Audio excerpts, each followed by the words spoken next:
ফরিদপুর জেলা নগরকান্দা উপজেলার পুরাপাড়া ইউনিয়ন ব্রাহ্মণডাঙ্গা উচ্চ বিদ্যালয়ের মাঠে বিএনপি ও অঙ্গ সংগঠনের উদ্যোগে গতকাল বিকেল 3 ঘটিকার সময় পুরাপাড়া ইউনিয়ন বিএনপি ও অঙ্গ সংগঠনের উদ্যোগে ইফতার ও দোয়া মাহফিল অনুষ্ঠিত হয়। উক্ত অনুষ্ঠানের সভাপতিত্ব করেন পুরাপাড়া ইউনিয়ন বিএনপির সভাপতি জনাব মোহাম্মদ দাউদুর রহমান ফকির। পরিচালনা করেন পুরাপাড়া ইউনিয়ন যুবদলের সভাপতি জনাব মোহাম্মদ শাহাদাত হোসেন ও মোহাম্মদ মশিউর রহমান খান। প্রধান অতিথি হিসেবে উপস্থিত ছিলেন বাংলাদেশ জাতীয়তাবাদী দল কেন্দ্রীয় নির্বাহী কমিটির অন্যতম সাংগঠনিক সম্পাদক জনাবা শামা ওবায়দ ইসলাম রিঙ্কু। বিশেষ অতিথি হিসেবে বক্তব্য রাখেন নগরকান্দা উপজেলা বিএনপির ভারপ্রাপ্ত সিনিয়র সহসভাপতি জনাব মোহাম্মদ হাবিবুর রহমান বাবুল তালুকদার। আরো বক্তব্য রাখেন নগরকান্দা উপজেলা বিএনপির সহসভাপতি জনাব মোহাম্মদ মাহবুবুর মাস্টার। আরো বক্তব্য রাখেন নগরকান্দা উপজেলা বিএনপির সহসভাপতি জনাব মোহাম্মদ আলিমুজ্জামান সেলু। আরো বক্তব্য রাখেন নগরকান্দা উপজেলা বিএনপির সাংগঠনিক সম্পাদক জনাব মোহাম্মদ শওকত আলী শরীফ। আরো বক্তব্য রাখেন পুরাপাড়া ইউনিয়ন যুবদলের সভাপতি জনাব মোহাম্মদ শাহাদাত হোসেন।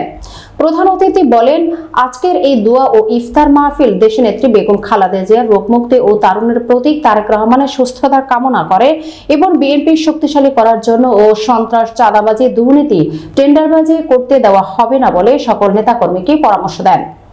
উক্ত সভার সভাপতিত্বের স্বাগত বক্তব্যের মধ্য দিয়ে সভার সমাপ্তি ঘোষণা করেন।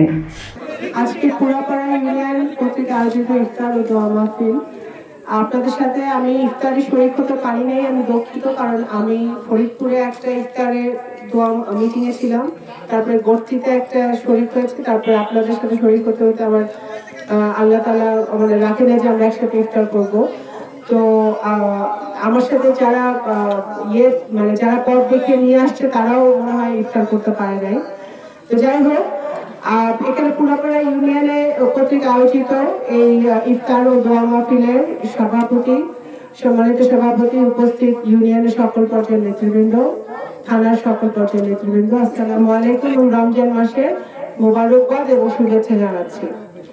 আমি পুরাপাড়া ইউনিয়নে অনেকদিন পরে আসলাম বিভিন্ন কারণে। কারণ পুরাপাড়া ইউনিয়ন গত 15 বছরে বিভিন্ন নির্যাতনের শিকার হয়েছে আমাদের নেতাকর্মীরা, এবং আমাদের নেতাকর্মীদের মধ্যেও দুঃখজনক বশত ঐক্য ছিল না, এখনো মনে হয় নাই।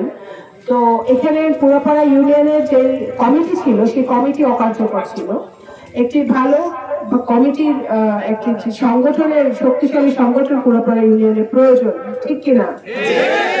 সেইটার জন্য আপনাদের শুধু কমিটি হলেই হবে না, দলের জন্য কাজ করার আগ্রহ থাকতে হবে, ভালোবাসা থাকতে হবে। আপনাদের বুঝতে হবে যে আপনারা জাতীয়তাবাদী দলের সৈনিক, ধানের শীষের সৈনিক। নিজেদের মধ্যে ভেদাভেদ করে, নিজেদের মধ্যে গন্ডগোল করে, থানা পর্যায়ে হোক আর ইউনিয়ন পর্যায়ে হোক, নিজেদের মধ্যে গন্ডগোল করলে আপনারা নিজেরা ক্ষতিগ্রস্ত হবেন, দল ক্ষতিগ্রস্ত হবে। সুতরাং পুরাপাড়া ইউনিয়ন আমি মনে করি কে ওবায়দুর রহমান সাহেব যতদিন বেঁচে ছিলেন, আমার বাবা যতদিন বেঁচে ছিলেন, ইউনিয়নটাকে উনি অত্যন্ত সবার জন্য, ইউনিয়নের নেতাকর্মী যারা ছিল, যারা প্রবীণ, যারা মুরব্বিয়ান যারা ছিলেন, সকলেই কিন্তু আমার আব্বার সাথে রাজনীতি করেছেন, ছিলেন এবং ওনার জন্য কাজ করেছেন, ওনারা ধানের শীষের জন্য কাজ করেছেন। আজকে শেখ হাসিনার পতন হয়েছে, ফ্যাসিবাদের পতন হয়েছে, কিন্তু পুরাপাড়া ইউনিয়ন এখনো মনে হচ্ছে আওয়ামী লীগের লোকজন বিএনপির লোকজনের ঘাড়ে শোয়ার হয়ে বিএনপির লোকজনের ভিতরে বিভেদ লাগানোর চেষ্টা করছে। আর আপনারা দুর্ভাগ্যবশত এখানে দলপক্ষ আছে, দলপক্ষ করেন, দলপক্ষের কারণে অনেক ক্ষতিগ্রস্ত কিন্তু আমাদের দলের লোকজনই হয়েছে। আওয়ামী লীগের লোকের কোনো ক্ষতি হয় নাই। গত 15 বছরে আওয়ামী লীগের লোকের কোনো ক্ষতি হয় নাই। দলপক্ষ করে বাংলাদেশ জাতীয়তাবাদী দলের যারা নেতাকর্মী তাদের ক্ষতি হয়েছে। আমি বলবো যে আপনারা এখান থেকে বেরিয়ে আসতে হবে। পুরাপাড়া ইউনিয়নের প্রত্যেকটা গ্রামকে ধানের শীষে বলিয়ান করতে হবে, জাতীয়তাবাদী দলের শক্তিতে বলিয়ান করতে হবে। সেটার জন্য থানার লোকজনের যেরকম দায়িত্ব আছে, ইউনিয়নের লোকজনের দায়িত্ব আছে।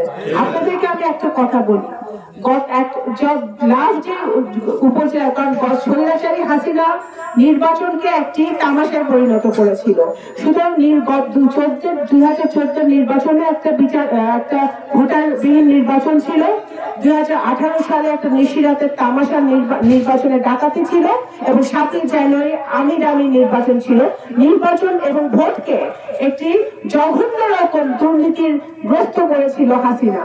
কিন্তু এই দুর্নীতিগ্রস্ত মধ্যে থেকেও যে উপজেলা নির্বাচনে বিএনপি যে নির্বাচনে অংশগ্রহণ করেছিল, আপনাদের মনে আছে এখানে পুরাপাড়া ইউনিয়নের নেতৃবৃন্দরা আছেন, আমাদের বিএনপি সমর্থিত যে উপজেলা ক্যান্ডিডেট ছিল, সেই ক্যান্ডিডেটের জন্য আপনারা পুরাপাড়া ইউনিয়নে অলমোস্ট আরেকজন প্রার্থী জিতে যাচ্ছিল, ঠিক কিনা? আপনারা তখন কিন্তু ঐক্যবদ্ধ হয়েছিলেন বিএনপি নির্বাচিত সমর্থিত প্রার্থীকে জেতানোর জন্য। আপনাদের মনে আছে পুরাপাড়া ইউনিয়নে আমি কতগুলা উঠান বৈঠক করেছিলাম তখন? আচ্ছা, আমার নির্বাচনের সময় বা পার্লামেন্ট ইলেকশনের সময় আমি একই কাজ করেছিলাম। আপনাদের নিজের দলকে শক্তিশালী করতে হবে ভাই। দল পক্ষ করে আওয়ামী লীগ নৌকাকে শক্তিশালী করে তো কোনো লাভ নাই। আর নৌকা তো ভাই ডুবে গেছে, সেই নৌকা ডুবে গেছে, সেই নৌকার পিছে থাইকা বা সেই নৌকারে আশ্রয় দিয়ে আমাদের লাভটা কি? আমরা তো নৌকার সাথে আমরা তুলতে চাই না। যেই নৌকা আমাদের গত 15 বছর ধরে ক্ষতি করেছে, গত 15 বছর ধরে নির্যাতন করেছে, গত 15 বছর ধরে আপনারা জেল হাজত খাচ্ছেন, মিথ্যা মামলায় বাড়িতে ঘুমাইতে পারেন নাই।